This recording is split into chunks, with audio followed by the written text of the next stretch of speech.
Tələbələrin qarşısına çıxan çətinliklərdən biri budur ki, özlərinə ingilis dili mühiti yaratmırlar. İngilis dili mühiti yaratmaq deyəndə o demək deyil ki, biz gedib xaricə mütləq ki getməliyik, orada biz özümüzə dil daşıyıcıları tapıb onlarla ünsiyyətə girməliyik. Əgər bu imkanlar yoxdursa, özünüzün yaşadığınız yerdə, yəni ki, məkanda da bunu yarada bilərsiniz.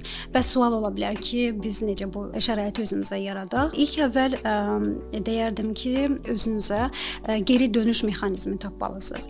Geri dönüş mexanizmi dedikdə onu nəzərdə tuturam ki, bir partnyor tapmalısınız ingilis dilində, danışan partnyor tapmalısınız. Əgər ki bunu tapa bilmirsiniz, yaxud da utanırsınız, yaxud da çəkinirsiniz kimdənsə ünsiyyət olmağa, yaxud da introvertsiniz deyək ki, ya özünə qapanıq insansınız. O zaman shadowing method var ingilis dilində, yaxud hər hansı dildə video izləyərək onların dediklərini təkrar eləməklə və yaxud da səslərinizi qeydə ala bilərsiniz. Səsləri qeydə aldıqdan sonra, yəni bir həftə, bir müddət keçdikdən sonra öncəki ilə və indiki səslərinizi müşahidə edə bilərsiniz.